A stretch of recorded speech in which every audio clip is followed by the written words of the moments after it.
우리 옆 사람에게 인사하도록 하겠습니다. 你是宝贝. 예, 你是宝贝. 예, 중국말인데 당신은 존귀한 사람입니다 라는 그런 의미입니다. 직역하면 너는 보배다 라는 건데 이거를 의역하면은 당신은 존귀한 사람입니다. 우리 다시 한번 옆 사람에게 선포합시다. 축복합시다. 你是宝贝.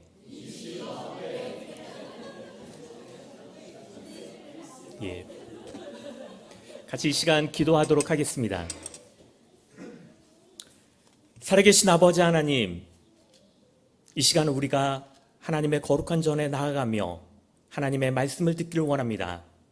주의 말씀으로 우리에게 가르쳐 주시고 우리가 순종하며 주님 앞에 나아가는 하나님의 존귀한 자녀들이 되게 하여 주시옵소서. 감사를 드리며 예수님의 이름으로 기도드립니다. 사도행전에서 가장 중요한 단어는 성령입니다. 오늘 본문에서도 성령이란 단어가 3번 나옵니다. 그래서 사도행전을 성령행전이라 부르기도 합니다. 그리스도인인 우리가 이 땅에서 어떻게 살아가야 할까 물어볼 때 가장 간단하고 정확한 대답은 바로 성령으로 살아야 한다는 것입니다. 성령과 동행하면서 인도함을 받고 사는 삶이 바로 사도들의 특징이었고 우리들의 특징이 되어야 합니다. 우리 안에 성령님이 계십니다. 우리가 예수님을 구주로 믿고 예수님을 알고 믿음을 가진 사람이라면 그 사람 안에는 성령님이 계십니다. 예수님을 믿는 사람들에게 성령님이 임하십니다. 믿음을 가진 모든 사람 안에 성령님이 내주하고 있습니다. 오셨다 가셨다 하는 그런 분이 아니라 바로 우리 안에 거하시면서 우리 안에서 역사하시고 행하십니다. 우리 안에 거하시는 성령님이 계시면 우리는 신실한 믿음의 형제가 됩니다. 하지만 성령님이 거하지 않는다면 우리는 믿음이 없는 연약한 사람이 될 수밖에 없습니다. 우리 안에 거하시는 성령님이 계심으로 우리는 성령의 능력을 힘입어 살아갈 수 있는 자입니다. 그 성령님은 바로 인격적이신 분이기 때문입니다.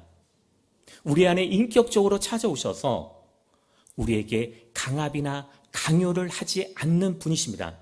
그러기에 우리는 때때로 성령의 존재를, 하나님의 존재를 인식하지 못할 때가 있습니다. 그럴 때 우리는 우리의 마음을 더욱더 열고 간절히 주님을 찾고 주님의 이름을 부르짖고 주님 앞에 나아간다면 우리가 그분의 존재를 분명히 알 수 있습니다. 또 그분을 더욱더 알아가며 닮아가며 그분을 따라가는 자가 되는 것입니다. 우리의 삶 가운데 큰 놀라운 삶의 변화들이 일어나는 것입니다.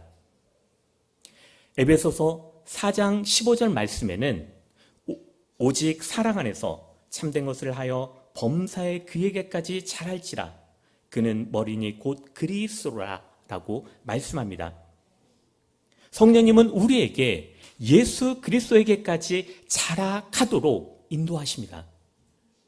성령님이 우리 안에 계시는지 안 계시는지 그걸 모를 정도로 무감각하게 삶을 살아가는 자가 아니라 우리 안에 계시는 성령님을 통해서 하나님이 주시는 참된 평안들을 누리며 살아가는 자가 되어야 합니다. 우리가 성령님 앞에 우리의 인생을 맡기고 또한 순종하는 삶을 살아야 합니다. 그러할 때 우리 성령님이 우리의 삶에 다스리시고 통치하시고 우리의 삶 속에 하나님의 놀라운 삶의 능력들이 나타나는 것입니다. 초대교회 당시에 성령의 인도함을 받고 살아가게 될 때 그들 안에서 놀라운 일들이 일어났을 뿐 아니라 그 무엇보다도 자신들의 삶들이 변화되었습니다. 더 나아가서 그들이 많은 사람들에게 선한 영향력을 끼치게 되었습니다. 사도행전 2장 47절 말씀에 보면은 하나님을 찬미하며 온 백성에게 칭송을 받으니 주께서 구원받은 사람을 날마다 더하게 하시니라라고 말씀합니다. 예수님을 믿음들을 통해서 그 사도들이 칭송을 받게 되고 그를 통해서 날마다 구원받는 사람들이 더해졌다라고 말씀합니다. 또한 사도행전 5장 12절과 13절 말씀에 보면은 사도들이 손을 통하여 민간의 표적과 기사가 많이 일어나매 믿는 사람이 다 같이 마음을 같이하여 솔로몬 행각에 모이고 그 나머지는 감히 그들과 상종하는 사람이 없으나 백성이 칭송하니라 라고 말씀합니다.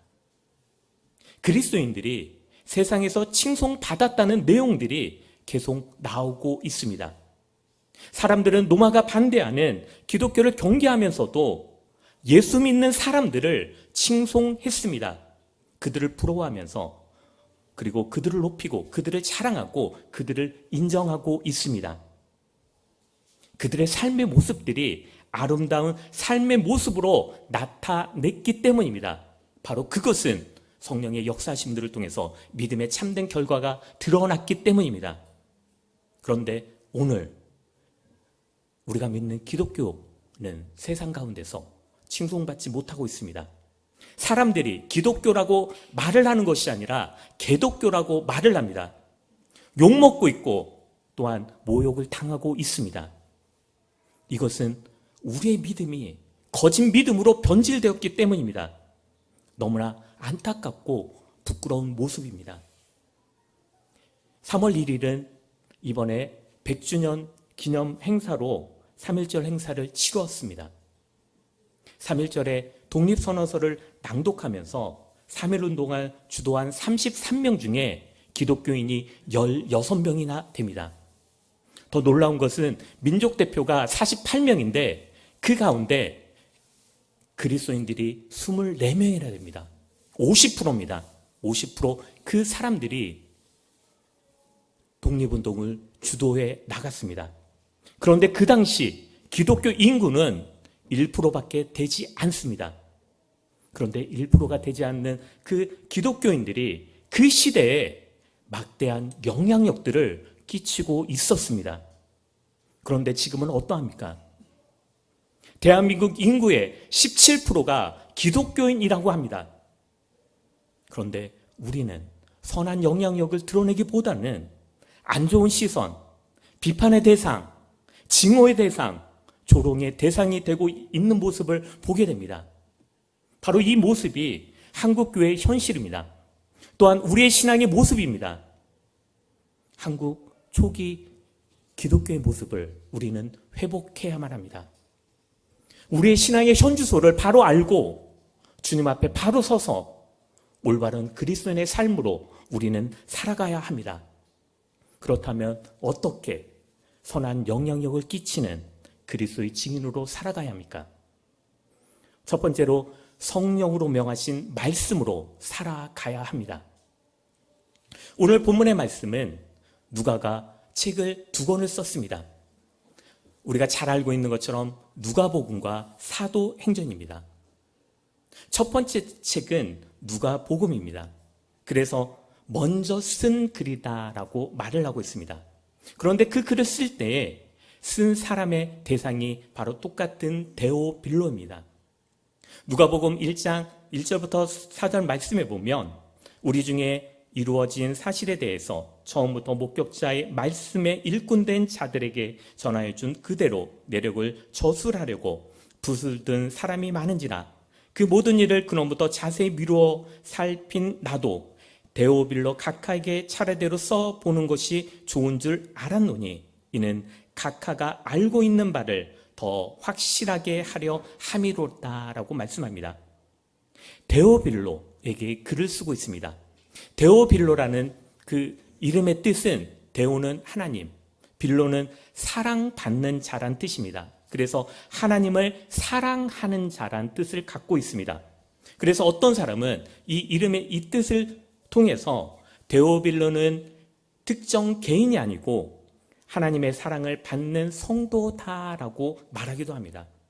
그러나 누가복음 1장 3절에서 분명히 말을 하고 있는 것처럼 데오빌로 각하에게 쓰고 있습니다. 이것은 그 당시에 유명한 사람에게 책을 헌정할 때에 바로 사용되었던 문장과 동일하기 때문에 데오빌로는 실제적인 인물로 보아야만 합니다. 그래서 사도 누가복음 1장 서론에서 데오빌로 각하에게 이미 배운 것을 확실하다는 것을 알기 위해서 썼다라고 말하고 있습니다.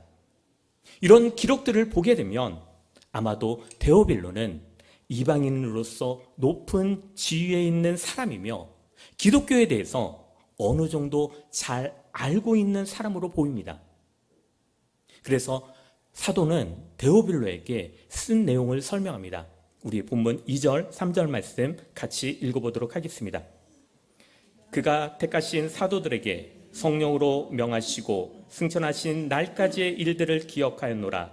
그가 고난받은 후에 또한 그들에게 확실한 많은 증거를 친히 살아계심을 나타내사 40일 동안 그들에게 보이시며 하나님의 나라의 일을 말씀하시니라. 여기 보면 성령으로 명하신 것이라고 말씀합니다. 성령으로 명하신 것이 무엇입니까? 바로 1절 말씀 속에 예수께서 행하시고 가르치시기 시작한 것이다 라고 말씀하는데 바로 그것은 하나님의 나라입니다. 예수님께서 공생애를 시작하시면서 하신 말씀은 마태복음 4장 17절에 기록됩니다. 이때 예수께서 비로소 전파하시며 이르시되 회개하라 천국이 가까웠느니라 라고 말씀하셨습니다. 예수님은 가장 먼저 하나님의 나라를 선포하셨는데 하나님의 나라를 선포하시기 전에 먼저 하신 말씀은 회개하라 입니다. 우리가 하나님 앞에 하나님의 나라에 들어가려면 먼저 하나님 앞에 회개하는 자가 되어야만 합니다. 한국교회 부흥은 바로 회개 운동으로부터 시작되었습니다. 하디 선교사가 교회 재직들을 보면서 자기가 너무 무시하고 교만했던 그런 삶들을 성도들 앞에 고백합니다. 그러면서 철저히 하나님 앞에 회개함들을 통해서 그가 1907년도에 바로 장대현 교회 가서 부흥회를 인도하면서 다시 회개 운동이 일어났고 그 회개 운동들을 통해서 평양 대부흥 운동이 시작되었습니다. 그래서 평양을 제2의 예루살렘이다 라고 부르게 된 것입니다. 우리의 죄를 하나님 앞에 철저히 고백하고 하나님 앞에 나아가는 자가 되어야만 합니다. 또한 2절의 말씀에 보면 예수님이 승천하시는 날 바로 이것은 예수님의 부활을 말씀합니다. 그리고 3절에서 그가 고난을 받은 후 바로 예수님의 고난과 십자가의 죽음을 말을 하면서 친히 살아계심을 나타내시면서 부활하셔서 살아계신 아들이심을 보이시고 하나님의 나라의 일들을 기록한 것입니다. 바로 성령이 명하신 것은 예수님의 고난, 죽음, 부활, 하나님의 나라의 일들입니다. 바로 이것이 초대교회의 기초가 됩니다. 초대교회의 기초는 말씀입니다. 복음입니다. 이것이 기초가 된 것입니다. 우리가 복음 앞에 바로 서야만 합니다. 말씀으로 돌아가야만 합니다. 베레아교회 성도들은 우리가 그 모습을 닮아야 합니다. 사도행전 11장 7절 말씀에 보면 베레아에 있는 사람들은 데살로니가에 있는 사람들보다 더 너그러워서 간절한 마음으로 말씀을 받고 이것이 그러한가 하여 날마다 성경을 상고함으로라고 합니다. 베레아교회 성도들은 하나님의 말씀을 들을 때 그 말씀을 간절한 마음으로 사모하는 마음으로 그 말씀을 받았고 또한 그 말씀이 맞는지 안 맞는지 확인하면서 매일 연구하고 묵상하고 살아갔습니다. 우리의 모습이 베레아 교인들처럼 매일 하나님의 말씀을 읽고 묵상하고 나아감들을 통해서 나아갈 때 성령의 음성을 듣게 되고 그 말씀에 순종하며 살아가는 자가 되는 것입니다. 두 번째로는 성령의 세례를 받으라입니다. 예수님이 사도들에게 부탁한 말씀입니다. 우리 4절 말씀 같이 읽어보도록 하겠습니다.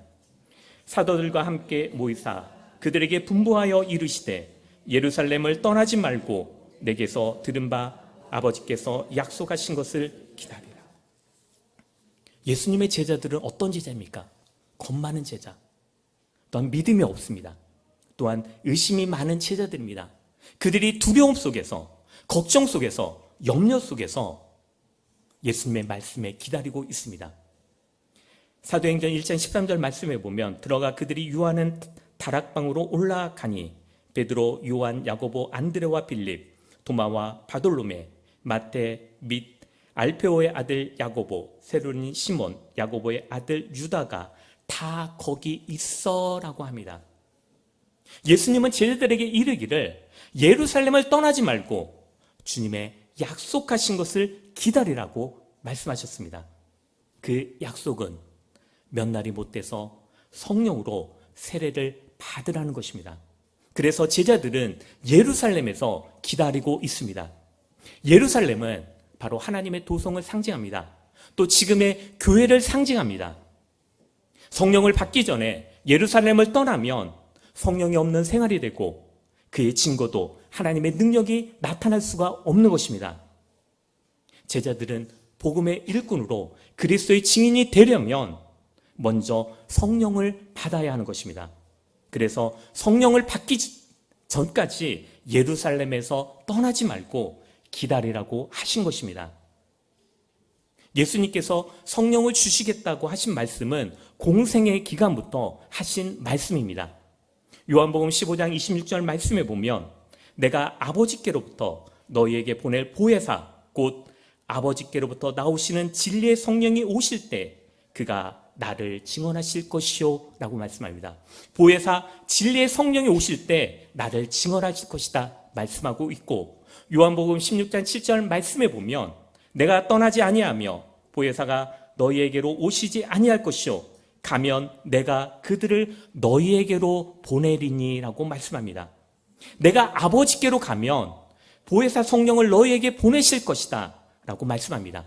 그래서 예수님은 그들에게 5절 말씀에서 성령으로 세례를 받으라 라고 말씀하고 있는 것입니다. 세례는 대단히 중요한 의미를 갖고 있습니다. 우리는 세례를 생각할 때 물세례로 생각합니다. 물세례는 바로 성령 세례의 상징에 불과합니다. 물세례는 회개의 고백을 통해서 이루어지지만 성령 세례는 중생의 증거입니다. 거듭남의 증거입니다. 또한 물세례는 주님의 명령에 의해서 하나님의 종에 의해서 주어지는 것이지만 성령 세례는 예수님이 직접 주시는 것입니다. 그래서 성령 세례를 받으라고 합니다. 성령 세례는 바로 우리가 잘 알고 있는 것처럼 성령 충만함을 가르치고 있습니다. 성령 충만함을 받기 위해서 우리가 어떻게 해야 합니까? 한국 교회 안에 옛날에는 하나님 앞에 간절히 부르짖는 기도들이 있었습니다. 그것이 한국 교회의 특징이었습니다. 회개하면서 부르짖는 기도였습니다. 회개하며 하나님 앞에 부르짖을 때 성령의 강한 역사가 그 가운데 임했습니다. 한국 교회의 특징, 많은 기도회가 있습니다. 지금도 새벽 기도회, 또한 3일 기도회, 또한 금요 기도회. 옛날에는 금요 철야 기도회로 드렸습니다. 금요 철야 밤을 새면서 기도하면서 토요일날 새벽 기도회까지 드렸던 한국 교회입니다. 그런데 지금은 기도의 열정들이 너무나 많이 사라지고 있고 식어가고 있는 모습을 보게 됩니다. 90년도 초에 평창동에 삼각산 기도원들이 많이 있었습니다. 밤새도록 많은 사람들이 부르짖고 기도하는 사람들로 넘쳐난 곳이었습니다. 그 사람들이 나라와 민족들을 위해서 그리고 한국교회를 위해서 그리고 자신의 문제를 놓고 간절히 뜨겁게 기도했습니다. 그런데 90년대 중반부터 삼각산에 입산 금지가 되어서 기도하는 사람들이 사라졌습니다. 그리고 한국교회조차도 점점 기도의 열기가 식어가고 또한 주님의 능력들이 사라져가고 있는 모습들을 보게 됩니다. 우리 안에 다시 한번 한국교회 부흥의 원동력을 회복해야만 합니다. 예레미야서 33장 3절 말씀에는 너는 내게 부르짖으라. 내가 내게 응답하겠고 내가 알지 못하는 크고 은밀한 일을 내게 보이리라 라고 말씀합니다. 기도의 복이 한국교회 안에 다시 한번 일어나야 합니다. 매일매일 하나님 앞에 간절히 부르짖는 기도를 통해서 성령의 충만한 성도들이 되어야만 합니다. 여러분의 삶의 문제가 해결되고 발목 잡고 있는 장애물들이 제거되고 또한 여러분의 가정과 직장과 지역과 사회와 나라가 변화될 것입니다. 기도 회복을 통해서 여러분의 삶 가운데 있어져서 성령 충만한 삶들을 살아가는 하나님의 백성이 되어지기 바랍니다. 세 번째로는 예수님의 증인이 되라입니다. 예수님이 또한 사도들에게 부탁한 것입니다. 6절에 보면 사도들이 예수님께 질문을 합니다. 주께서 이스라엘 나라를 회복하심이 이때이니까. 이스라엘 회복이란 이스라엘의 독립을 말을 합니다. 그 당시 이스라엘은 강대국인 로마 제국의 지배를 받고 있었습니다. 그래서 그들의 소원은 로마로부터 이스라엘이 독립되는 일이었습니다. 이스라엘 백성들은 자신들이 기다리는 메시아가 나타나면 이런 로마로부터 독립할 수 있을 것을 믿었습니다. 바로 예수가 이런 일을 행하실 분으로 이스라엘 사람들은 알고 있었고, 이와 같은 생각들은 예수님의 제자들도 똑같았습니다. 그래서 예수님께 질문한 것입니다. 그런데 예수님께서 제자들의 질문에 대해서 이렇게 말을 합니다. 때와 기한은 아버지께서 자기의 권한에 두셨다라고 말씀합니다. 때와 기한은 아버지만이 아신다는 것입니다. 하나님 아버지가 회복시킬 것이다. 너희들은 관심을 갖지 말라라는 의미입니다. 오직 우리가 관심 가져야 할 것은 바로 8절 말씀을 예수님이 하시고 계십니다. 8절 말씀 우리 같이 읽겠습니다. 오직 성령이 너희에게 임하시면 너희가 권능을 받고 예루살렘과 온 유대와 사마리아와 땅끝까지 이르러 내 증인이 되리라. 예수님의 이 말씀은 성령을 받고 거듭난 모든 그리스도인들에게 주시는 지상 명령입니다. 성령이 임하면 우리가 권능을 받는다라고 하신 일입니다. 성령은 우리에게 권능을 주십니다. 권능이란 말은 능력입니다. 사도들도 증인으로서 필요하는 모든 능력을 받았습니다. 예수님도 세례를 받을 때에 성령과 능력으로 기름 부으심을 받은 것처럼 우리 그리스도인 증인이 되기 위해서는 성령의 능력을 받아야만 합니다. 육신의 힘으로선 영적인 사역들을 감당할 수가 없습니다. 성령은 우리를 진리로 이끄시고 우리로 하여금 복음을 담대히 증거하게 하시는 능력을 갖게 합니다. 성령이 나타내시는 권능의 역사는 죄인들을 회개시키는 능력이 있고 사람들을 진리로 이끄시고 믿는 자들을 거듭나게 변화시키며 또한 그리스도를 세상 가운데 전파하도록 하게 하십니다. 그러기에 누구든지 성령의 능력을 받지 못하면 그리스도를 전파할 수가 없습니다. 사람들이 복음을 전파할 수 있는 것은 성령이 주시는 권능입니다. 우리는 이 권능을 받고 그리스도를 증거할 수 있는 증인의 사명으로 살아가야만 합니다. 그래서 이 성령의 권능은 오직 그리스도를 증거하는 일에 나타납니다. 우리가 잘못 생각해서 성령의 권능은 기적적인 역사로, 신유적인 권능으로, 의사적인 능력으로 나타나는 줄로 잘못 착각하고 그것을 많이 사모합니다. 하지만 성령의 능력은 가장 미미하게, 가장 하찮은 것으로 나타나는 것입니다. 성령의 능력은, 가장 놀라운 능력은 우리의 입으로 예수 그리스도를 증거하는 것입니다. 우리의 삶의 모습으로, 우리의 행동으로 세상을 향해서 그리스도의 복음을 증거하고 예수 그리스도의 삶을 증인된 삶을 살아가는 것입니다. 그래서 예수님께서 내 증인이 되라라고 말씀하십니다. 내 증인이 되라는 것은 내 그리스도의 증인이 되라는 것입니다. 증인이란 말은 헬라어로 마르티스인데 그 의미 속에는 순교자란 의미가 포함되어 있습니다. 그러기에 그리스도의 증인이라는 것은 순교적인 사명들을 가지고 그리스도 이름을 증거하는 것입니다.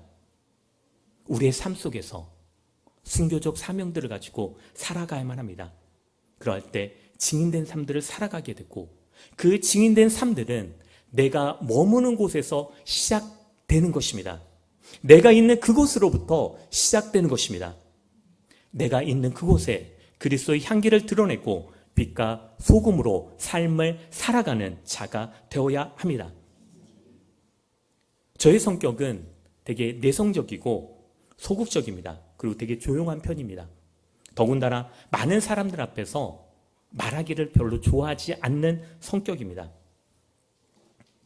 제가 군대를 갔는데 군대에서 자대를 배치받았는데 서울로 자대를 배치를 받았습니다. 집이 서울이었는데 서울 사람이 서울로 군 부대를 배치를 받는 것은 너무나 대단한 백이 아니면은 전혀 불가능한 일입니다. 세상에서 가장 높은 백을 가지고 있었습니다. 바로 하나님의 백. 그 하나님의 백을 가질 수 있었던 이유는 바로 저희 어머니께서 저를 위해서 간절히 부르짖었기 때문입니다. 하나님 앞에 간절히 간구했습니다. 저의 형이 있었는데 형은 최전방에 가서 너무나 많은 고생들을 했습니다. 그래 그 모습을 보고 둘째 아들은 좀 더 편한 곳에 가서 군 생활을 하면 좋겠다라고 해서 어머니가 매일 밤새도록 저를 위해서 기도했습니다. 그랬더니 하나님께서 그 기도를 들어주시고 저를 서울에 있는 육군사관학교로 보내셨습니다. 그곳에서 군사병으로 지내게 되었는데 또 그곳에서도 가장 편한 곳인 보급대대에서 일을 하게 하셨습니다. 보급대대에 딱 갔는데 보급대대 인원이 총 12명이었습니다. 그런데 그곳에 예수님을 믿는 사람은 저를 빼고 2명이 있었습니다. 그런데 그 2명조차 예수님을 제대로 믿지 않는 그냥 날라리 신자, 명목상 그리스도인이었습니다. 하지만 저는 그 군생활들을 해나가면서 제 성격 자체가 워낙 조용하고 내성적이기 때문에 다른 사람들에게 교회 가자, 예수를 믿어라 라고 전혀 이야기를 하지 못했습니다. 하지만 제 삶 속에서 내가 예수를 믿는 사람이기에 더욱더 성실한 모습으로 최선을 다해서 삶을 살아갔습니다. 후임들이 올 때 그들의 어려움과 힘든 점들을 보면서 도와주고 격려해 주었습니다. 그런데 병장이 되었을 때 저희 내부반의 인원들이 부대 전체 인원이 16명으로 되었는데 바로 12명이 예수 믿는 사람들이 되었습니다. 저의 삶의 모습이 그리스도의 삶의 모습으로 살아갔습니다. 저희 대대장님이 독실한 불교 신자였습니다. 그런데 저를 볼 때마다 저에게 부르는 명칭은 저를 향해서 목사님, 목사님이라고 불렀습니다. 그리고 부대 전체 회식이 있는데 그 전체 회식에 대대장님이 저를 부르면서 부대 회식을 하니까 네가 대표 기도를 해야지, 기도하며 시작해야지 라고 이야기를 하였습니다.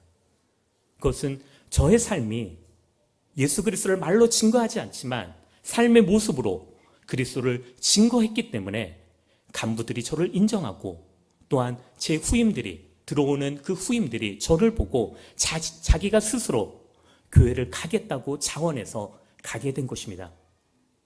우리는 삶 속에서 증인된 삶을 살아가는 자가 되어야만 합니다. 여러분의 가정에서, 여러분의 직장에서, 여러분의 학교에서, 그 삶의 터전에서 예수님의 증인으로, 그리스도의 증인으로 살아가면서 그리스도의 선한 영향력을 끼치는 자가 되십시오. 성령이 함께 하시고 성령의 지혜와 능력을 주시고 그 가운데 강한 성령의 역사가 임하실 것입니다.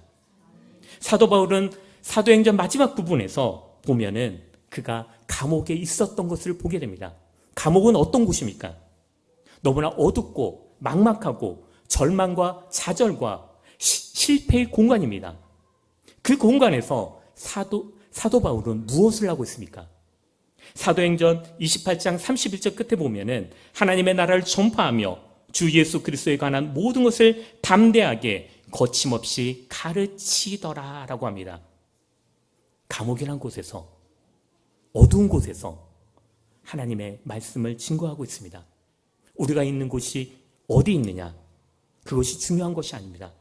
우리의 자리에서 성공과 출세와 그 결과에 얽매이는 것이 아니라, 또한 어떤 것을 이루기 위해서 성과와 목적과 지위와 학벌을 위해서 나아가는 그것이 중요한 것이 아니라, 하나님의 나라를 가슴에 품고 예수 그리스도를 전하면서 가르치는 것이 있다면 바로 그것이 성령 충만한 삶, 예수 그리스도의 증인이 되는 삶입니다. 우리가 예수 그리스도의 증인으로 살아가기 원한다면 성령이 우리 가운데 임할 것이고, 그 가운데 성령의 놀라운 역사가 나타나질 것입니다. 그리스도인의 증인으로 살아가는 것은 바로 예수 그리스도를 닮아가고, 예수 그리스도를 알아가고, 예수 그리스도를 따라가면서 그리스도를 품고 살아가는 것입니다. 그러한 자들에게 성령님이 함께 하시고 성령의 놀라운 역사를 통해서 우리는 세상 가운데서 선한 영향력을 미치며 이 세상을 변화시키는 자가 될 것입니다. 이제 우리가 성령으로 예수 그리스도의 증인이 되기 위해서 매일매일 하나님의 말씀을 붙들고 그 말씀을 의지하며 성령의 음성을 듣고 순종하는 자가 되어지기 바랍니다. 또한 매일매일 간절히 하나님 앞에 기도함들을 통해서 성령 충만함을 받고, 그 모든 것들이 내가 행하는 것이 아니라 성령이 내 안에서 행하심들을 통해서 살아가는 자가 되어지기 원합니다. 하나님의 말씀에 근거하지 않고 행하는 성령의 사역은 미신이며 거짓입니다. 우리 안에 말씀과 기도를 통해서 하나님이 주시는 그 능력들을, 회복함들을 통해서 우리가 머무른 우리의 자리에서 하나님의 나라를 만들어 나가고 예수 그리스도 이름을 선포하는 하나님의 거룩한 백성들이 되어지기를 소망합니다. 기도하겠습니다. 살아계신 아버지 하나님, 주님의 성령이 우리 가운데 임하여 주시고 주의 성령을 통해서 예수 그리스도를 증거하는 삶이 되어지기 원합니다. 하나님, 우리가 머무는 그 자리에 예수 그리스도의 향기를 드러내는 자가 되게 하여 주시옵소서. 빛과 소금의 역할들을 감당하는 자가 되게 하여 주시옵소서. 살아계신 아버지 하나님, 주님, 먼저 우리가 주의 말씀을 붙들고 살아가는 자가 되게 하여 주시옵소서. 주의 말씀이 말씀하시는 대로 우리가 행하는 자가 되게 하여 주시옵소서. 또한 우리가 기도함으로 주님의 뜻을 구하고 주님의 나라를 구하고 주의 성령이 우리 가운데 임하심들을 통해서 주님께서 우리에게 증인된 거룩한 삶을 살아가는 하나님의 자녀들이 되게 하여 주시옵소서. 주님, 우리를 사용하여 주시고 우리가 머무는 이 땅이 하나님의 거룩한 나라로 변화되게 하여 주시옵소서. 감사를 드리며 예수님의 이름으로 기도드립니다.